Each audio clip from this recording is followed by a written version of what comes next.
अस्सलाम वालेकुम, this is Arisha Iftikhar. आज हम बना रहे हैं इमली की चटनी, जो रमज़ान की स्पेशल रेसिपी है। इमली की चटनी पकौड़ों के साथ तो अच्छी ही लगती है, लेकिन ये दही बड़ों के साथ और गोलगप्पों के साथ भी खाई जाती है। मैंने 1 पाव इमली ली है, 250 ग्राम।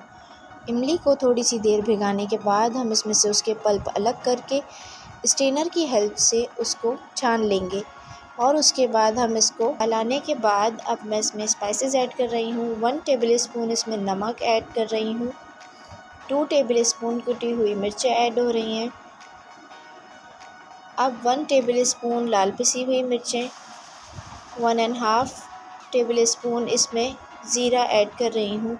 अब इसे मैं अच्छी तरह मिक्स करके अब मैं इसमें 1 कप भरकर गुड़ ऐड कर रही हूँ। उसके बाद अब मैं इसमें 2 टेबलस्पून कॉर्नफ्लोर पानी मिक्स करके ऐड कर रही हूँ ताकि ये थिक हो जाए। इसे हल्की आंच पर पकने के लिए छोड़ देंगे।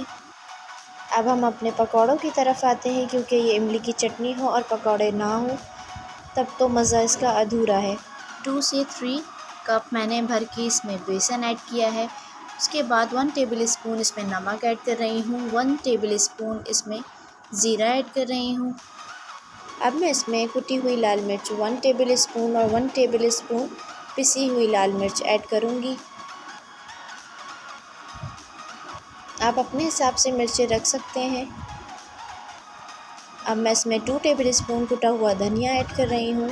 अब मैं इसमें कॉर्नफ्लावर 2 टेबलस्पून ऐड कर रही हूँ। उसके बाद हम इसको पानी की मदद से अच्छी तरह से मिक्स कर लेंगे। लीजिए, अब आपके सामने हमारे पकौड़े रेडी हैं और हमारी खट्टी मीठी इमली की चटनी भी तैयार है। अगर आपको मेरी वीडियो अच्छी लगी हो तो इसको लाइक और कमेंट करना ना भूलिएगा। मेरे चैनल पर नए हो तो सब्सक्राइब करना भी ना भूलिएगा और बेल आइकन को प्रेस ज़रूर कर दीजिएगा ताकि मेरी हर नई वीडियो आप तक पहुंच जाए। अल्लाह हाफ़िज़।